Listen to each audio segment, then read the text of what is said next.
Welcome back to Well, That's Interesting, the Last Place You Look edition. Sounds like we're talking about butts.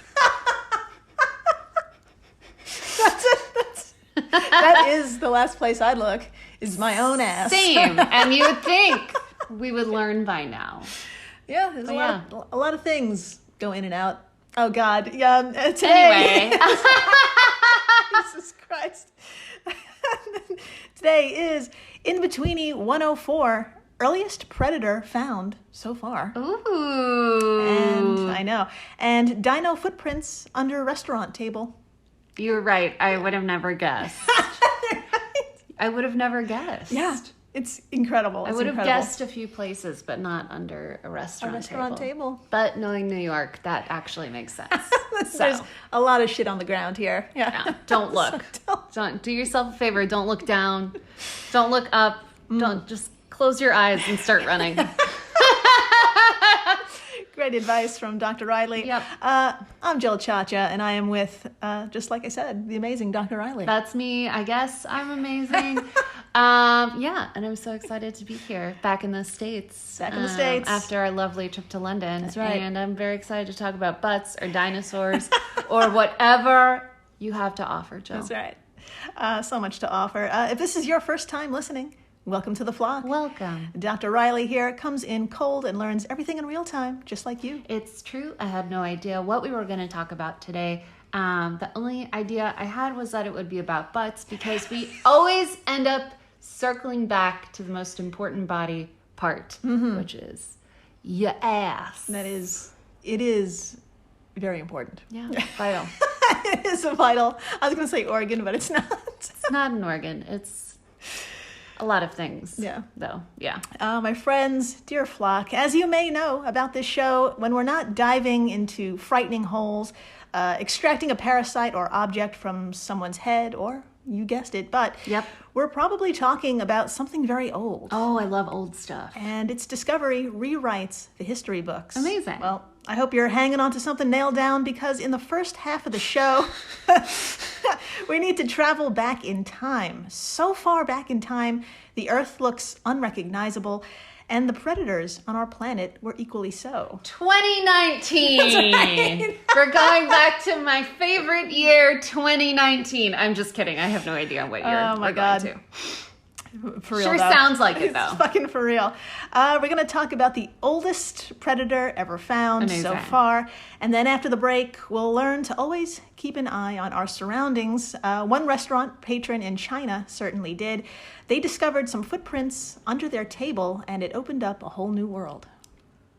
Right? Yeah. I'm proud of them for saying something, because if I saw footprints under the table, I'd be like, you know what? I gotta adjust my Lexapro dose. This shit's haunted. I'm seeing things again. I'm seeing things, Jill. So are we ready to begin? Yes. Right. Yes. All right. To do so, we need to head on over to one of the meccas of archaeology. It's a place that keeps on giving, a place where the more you dig, the more fossils you find, and it's probably a surprise to hear. It's in the goddamn middle of England. I believe it. England's old, man. That place is old. I love England, but sometimes you go into a restaurant or a bathroom and you're like, this is old. This is old. This is very old. It smells old. It looks old. The bricks are just ancient. Yeah. Yeah. The plague has been here. Yeah. The plague has been here once or twice. Yeah. Oh, multiple plague. But I love England. It was great. Yes. Great time. I say old in a hot way. Yeah. It's old and hot. Old and hot. Just the two things you want to be that's just described as. Yep, that's old and hot. Old and hot. I love it. I love it. So, my friends, we are actually at the Charnwood Forest. If you imagine England, point to its center. Okay. And that's pretty much where you'll find it. Easy. And being the center, it's some of the oldest land of that island. According to nationalforest.org, it was created, quote, in a volcanic eruption 600 million years ago. Oh my God. In the oceans near the South Pole. Oh. Charnwood has developed rich layers of heritage as its landscape is defined by granite-topped hills, wooded valleys, heathlands, and grasslands. Ooh. Yeah. I actually really love the idea of granite-topped hills and wooded valleys. Who doesn't love a wooded valley? Yeah. You know? I sure do. Love me a wooded valley. So, continuing the quote, the rocks of Charnwood Forest are some of the most ancient in England and Wales. They were formed in Precambrian times, aka 700 million years ago. Oh yes, of course. And are hard and resistant, giving a rugged landscape which is unique in the Midlands. Oh, end quote. I know. Mm-hmm. So my friends, a very long story short, a lot of things died in this place over very long periods of time, making it a beacon for new discoveries and nearly irresistible for researchers. Love it. Like Dr. Phil Willoughby, paleontologist. Yeah, sorry. I just heard, as an American, when you hear the words Dr. and Phil, you're like, no, I'm going to leave. I'm going to leave. And it makes me feel bad for someone like Dr. Willoughby. Yes. Whose first name is Phil. And any doctor whose first name is Phil. It's so bad. I'm so sorry. I'm so sorry. I don't think Dr. Phil is even a doctor. I don't think so either. I honestly don't. Well, that's... We'll never find out. We'll never know. There's no way to check. Nope. So this is Dr. Phil Willoughby, paleontology lead at the British Geological Survey. Way the fuck back in 2007, just a few million years ago. Yeah. He and his team began a painstaking process. They needed to clean out a 100-meter square or 330-foot square segment of rock using power jets. Okay. Or power washing, basically. Fun. I love power washing. Yeah. It's so fun to watch. It's really, yeah. And then it gets on your shoes and it's fine. Yeah. So they're fucking power washing, and then after they power wash, they had to use toothbrushes to get every crevice squeaky clean. It's another example of people who really freaking love their jobs. Fucking love their job. I say this all the time, but I'm like, yeah, when you love doing something, you'll use a toothbrush to clean whatever. You say that all the time. Yeah. Yes. You said it to me twice today. Yeah. Oh my God, you must love this. So when that 330-foot square segment dried, they took a rubber mold of the entire surface, which actually captured the impression of over 1,000 fossils. That's so cool! Oh my God! That's, again, 1,000 fossils in just 100 meters. Now, needless to say, it was going to take some time to analyze each one. And before we get into the fucking jackpot this team eventually hit, Dr. Marissa, I'd like to show you the team hard at work, just power washing away. It's a really fun photo. I would love to see it. Nothing would make me happier. Amazing. And then after that, I have another photo of the good Dr. Phil, literally like crawling on his hands and knees to find these fossil impressions. So. That's so metal. I love it. All right, so here's our first photo, and all photos will be on our social media stuff, so please come on by and take a look at the team power washing. I would so do this. Look at this.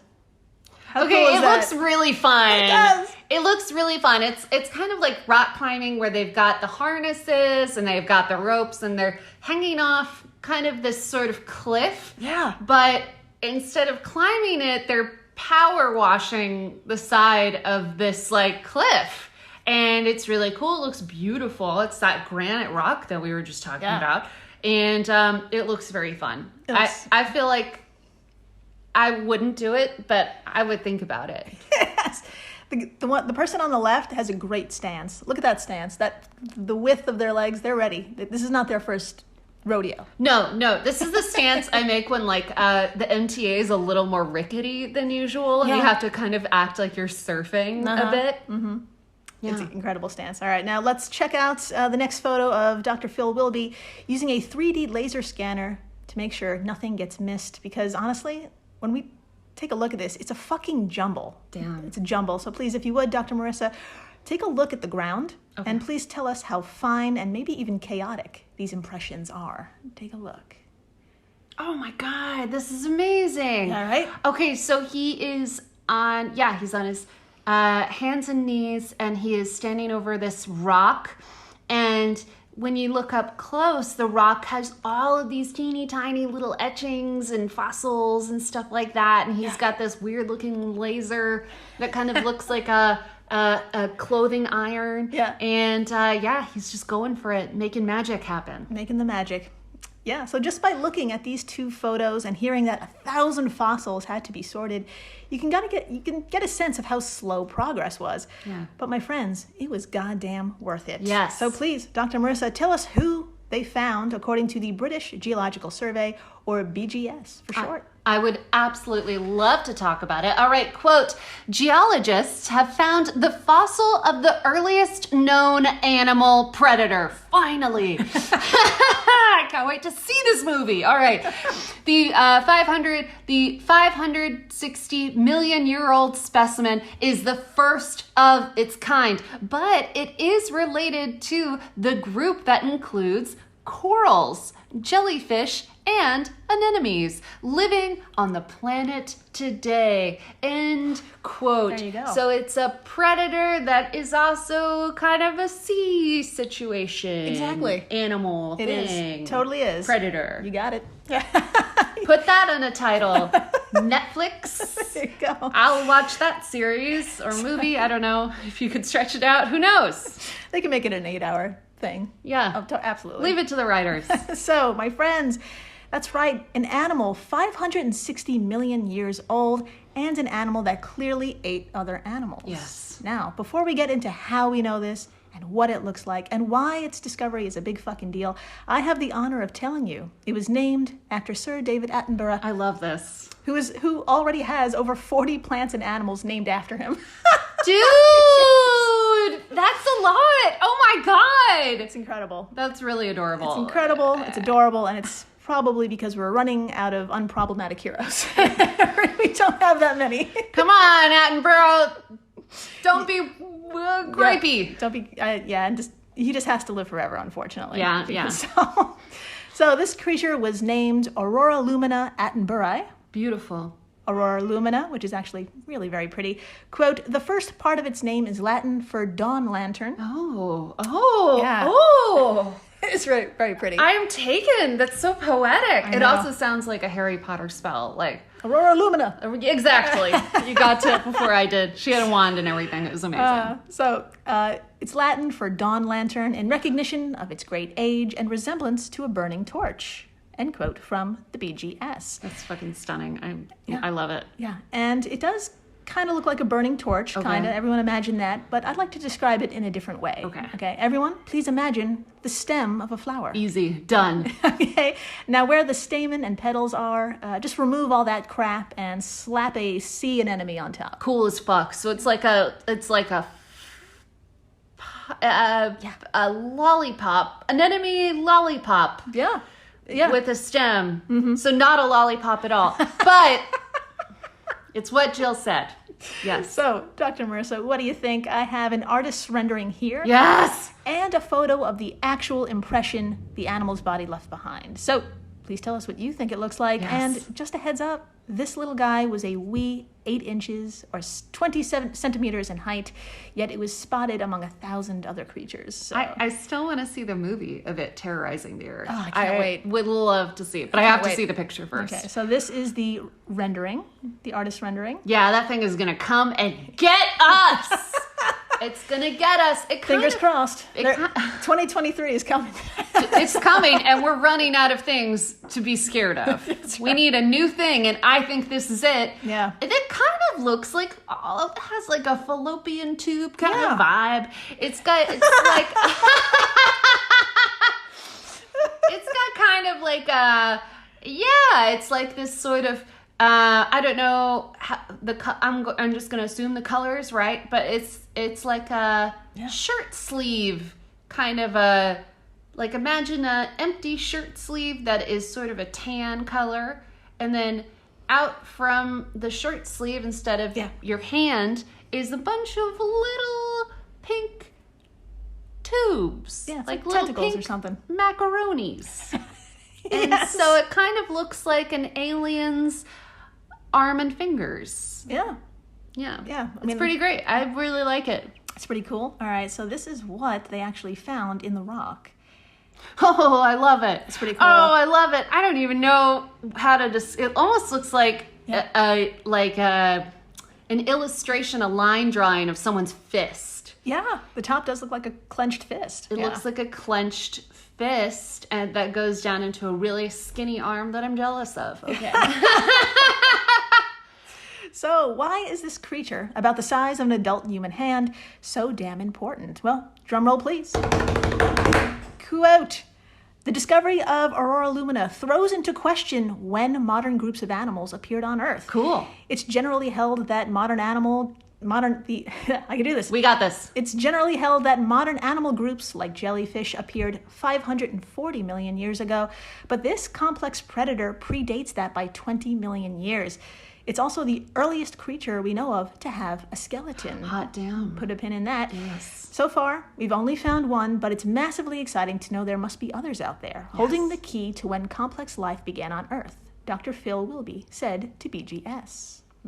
So this changes everything. Absolutely everything. Everything, you guys. Y'all. Holy shit. My friends, this 8-inch hunter was around well before we thought any animal could be around.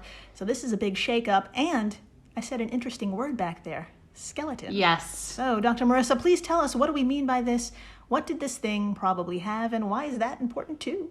I would freaking love to talk about it. All right, from Stephen Luntz of IFLscience.com, quote, skeleton here does not mean possessing vertebra like humans or fish. Aurora Lumina, nailed it, is thought to have had a tough exoskeleton like modern hard corals. It was around 20 centimeters or 8 inches long and topped by a crown of short tentacles thought to have been used to capture phytoplankton and emerging animal prey.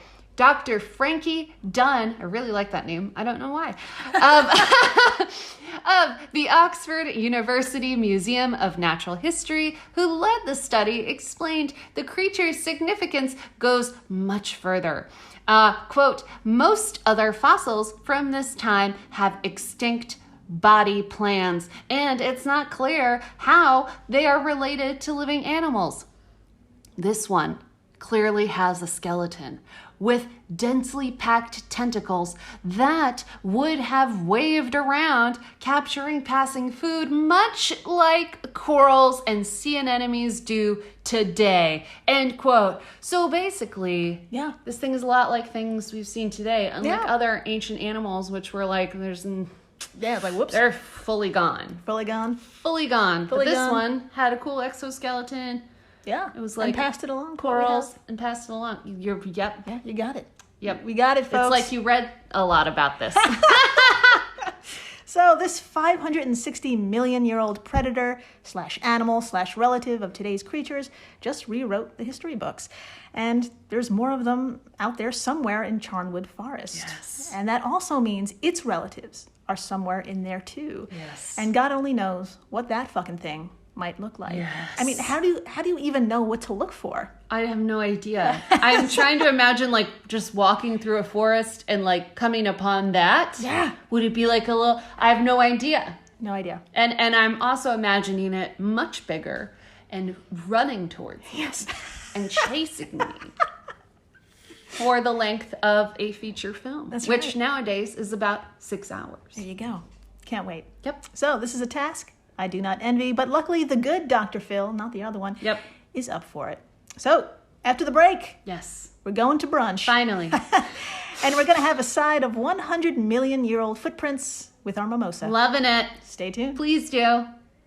We're the All Creatures Podcast. Each week, Angie and I explore and share amazing details about the many animals we share our world with. Plus, Chris and I are both PhD scientists and educators. So we do the deep dives in the scientific research and then come back and share what we learn in a fun and casual way. We also speak with other scientists, animal experts, activists, and many other conservation enthusiasts from all over the planet. So you can find the All Creatures Podcast wherever you get your podcasts. Hello everyone, Stakuyi here. And I'm Gabby. And we are the hosts of History of Everything, a podcast which you can probably guess by the name is, well, I mean, it's about everything. Do you want to know why people thought potatoes were evil and would give you syphilis? Are you curious about all the stories of the terrible and stupid ways that people have kicked the bucket over the years? Do you want to hear tales about all of the different badasses of history and the lives that they had brought to life? Well, if so, then look no further. History of Everything is just the right podcast for you. It's available on Spotify, Pandora, and anywhere else that you get your podcast from. Join us for some fun and just see how weird and wacky history can be. Hey everyone, Jill Chacha here from Well, That's Interesting, and I am absolutely thrilled to tell you about Spotify for podcasters. I use it, I love it, and it all started by downloading the free Spotify for Podcasters app, which has all the tools you need in one place to record and edit your masterpiece of a podcast. Spotify for Podcasters also distributes your show to all major platforms. So when you hit publish, your episodes will stream not only on Spotify, but I'm talking about the Apples, the Googles, Stitcher, Good Pods, the other ones. You get the idea. And you can monetize your podcast with no minimum listenership required. You could also set up monthly subscriptions and record ads just like this one. So what are you waiting for? Download Spotify for Podcasters today and start changing the world. Oh, and please, stay interesting. And we're back. We are so back. We're so back. And my friends, let's start this segment of the show by going to the movies. I love the movies. That's right. Easy. Fire up your YouTube. We're going to watch one of the most memorable scenes from one of the most memorable movies, a scene from the equally magical and problematic Jurassic Park. I love Jurassic Park, but I haven't seen it in like 20 years. Yeah. So, I know. Dear flock, please search Jurassic Park 1993. Welcome to Jurassic Park scene. Sure. All right, let's set the stage here. Ellie, played by the great Laura Dern. Her hero. Yeah, is riding along in a Jeep. Ellie's riding along in a Jeep with her significantly older lover, Alan, played by Sam Neill. And our best friend, Jeff Goldblum, is in the backseat being Jeff Goldblum. Love Jeff. Fuck, we love you, Jeff. So, we're starting around the 20-second mark when Sam pulls off his sunglasses in amazement. I can see it now. Yeah, right? Yeah. Oh, yeah. So memorable. So, Dr. Marissa, please tell us, what dinosaur do you see? Oh, my God. All right, hold on now. I'm going to pull it up. Okay. Oh, my God. I remember this so clearly. So let's just watch it for a few seconds. Again, this is around the 20-second mark. All right. Sam is taking off his glasses. Alan, this species of variform has been extinct since the Cretaceous period. I mean, this thing is... Laura Dern is busy looking at a leaf, and he turns her head to look at...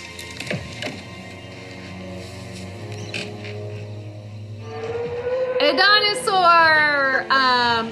A dinosaur. What kind of dinosaur is this? I should know it. Oh, the score is unforgettable. Pause. What is it called? Are they about to say it? They're about to say it. Okay. Did you want to describe it? It's the kind where it's kind of like a giraffe sort of a vibe. Yeah. Like, Exactly. it's got a long neck and it's got a pretty big body, but it's like, four-legged There you go. with a long tail. That's perfect. That's even how Wikipedia describes it. Really? Yes. So, That was a pretty terrible description. Oh my God, Wikipedia, step it up. they need more donations. Yeah. So, let's continue with the this amazing fucking scene. Here we Okay. go. Laura Dern looks awesome looks in these amazing. mom shorts. She's making them work. Okay, this thing is huge.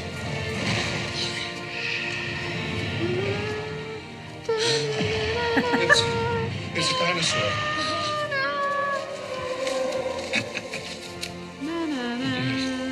You crazy son of a bitch, you did. There you go. It's impossible not to sing along. Yeah, I'm so sorry. I didn't even realize I was doing it. Okay, so they didn't say what kind. They just said it was a dinosaur. Yeah. Can you tell me what kind of dinosaur Absolutely, that is? yes. Thank God. Oh, it's killing me. Okay. So, that crazy son of a bitch cloned a sauropod. Oh, shit. And this massive creature is the star of our segment today. But before we get into the delightful discovery that was made just a few months ago, Dr. Marissa, what do you say? Do you want to run down a few fun facts about these sauropods. Nothing would make me happier. All I right, fucking cool. love a sauropod. That's right. I'll go first. From our other best friend, the wiki, quote, sauropods had very long necks, long tails, small heads relative to the rest of their body, and 4 thick pillar-like legs. Yes, pillar-like. There you go. Seriously. They are notable for the enormous sizes attained by some species, and the group includes the largest animals to have ever lived on land. Fuck yeah. Continuing the quote, the name sauropoda was coined by O.C. Marsh in 1878 and is derived from ancient Greek, meaning lizard foot. I love it. Sauropods are one of the most recognizable groups of dinosaurs and have become a fixture in popular culture due to their impressive size. Oh, yeah. Some, like the diplodocids, possess tremendously long tails, which they may have been able to crack like a whip as a signal, or to deter or injure predators, or make sonic booms. That's so cool.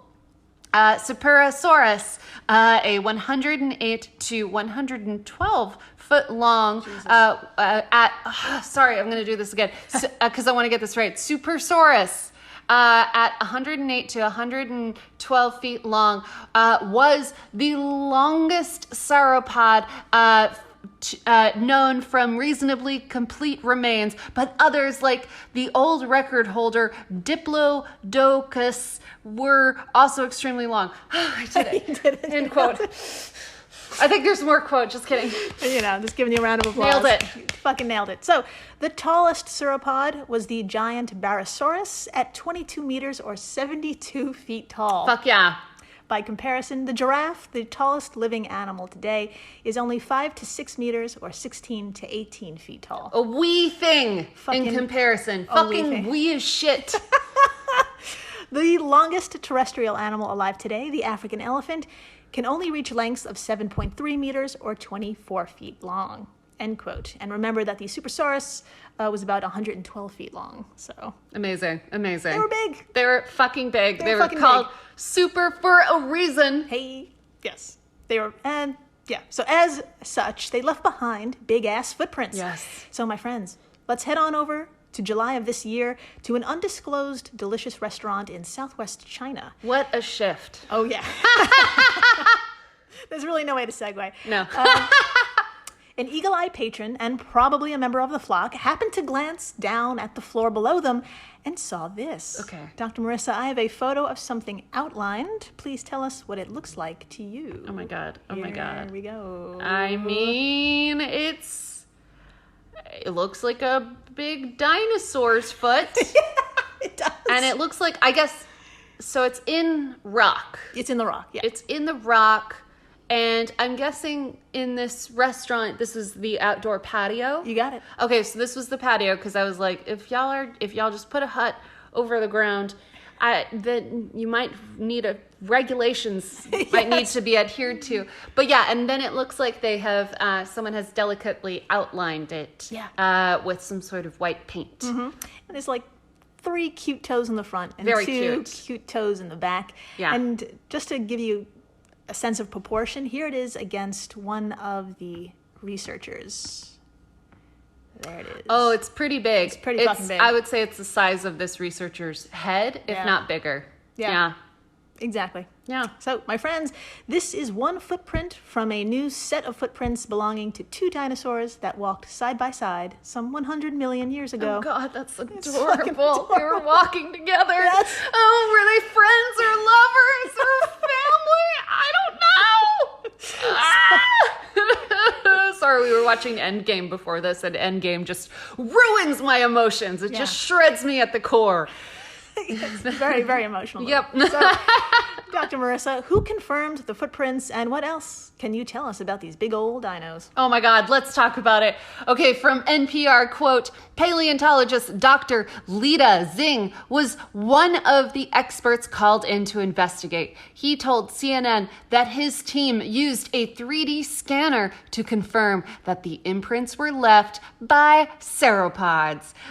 Quote, all of these dinosaurs hatched out of eggs that were about the size of a grapefruit. fruit. So they were kind of like popcorn to the carnivores of their time, said Riley Black, a paleontologist and science writer. Their whole game plan, evolutionarily speaking, was to eat a whole bunch of plants and get as big as fast as possible, end quote. So basically they were going to be food unless they got too big to be food. Exactly. It's a genius plan. Genius plan. You can't swallow something that's 112 feet long. You can't swallow me if I'm big. That's right. Put it on a tote. Put it on a tote. So, judging by the size of the footprints, researchers were able to estimate the size of the animal. They were about 8 meters or 26 feet long. That's pretty goddamn long. It's really long. Yeah. I'm happy to report these prints are safe behind fencing in the restaurant courtyard. But as with most things nowadays, not even fossils are completely safe from human expansion. That's so sad. So fucking sad. Scott Persons, a paleontologist at the College of Charleston and co-worker with the Chinese scientists who made the discovery, told NPR, quote, "I would say right now, China in particular, with regards to dinosaur footprints, is undergoing a fossil renaissance.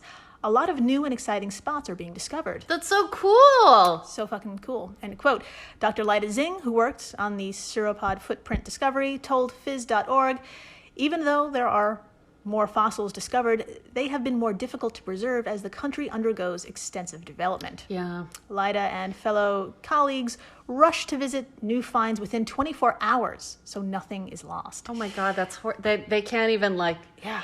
They got to drop everything. They got to drop their sandwiches. That's right. And just run to the fossils in China. That's right. So, sorry, I can't make the game tonight because I'm running to a fossil in China. So great. Urgent. So urgent. So, Dr. Marissa, why do we want to save these footprints anyway?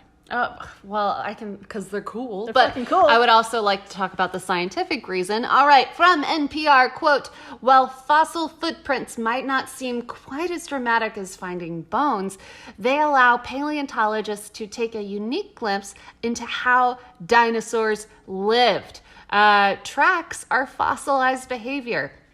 This is the motion of a living animal. And usually tracks are some of the only evidence that we have of dinosaurs' social behavior." End quote, Riley Black said. That's cool as fuck. I never ever thought about fossils that way. That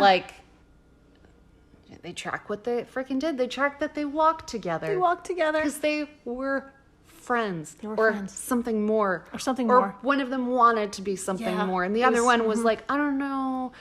Yeah. I don't want to ruin the friendship. Yeah. Yeah.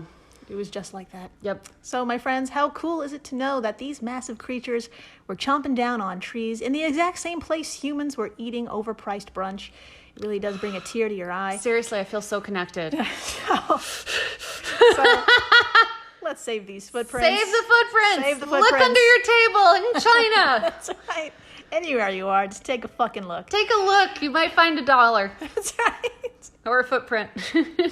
And thank you for listening, rating, subscribing, telling your friends about the oldest goddamn predator. Fuck yeah. So fucking old. So It's old. rewriting the whole. Just burn everything we know. Just Yeah. burn it.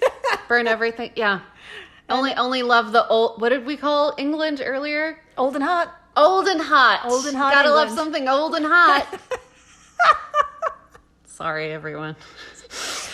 And please, stay interesting. Please do.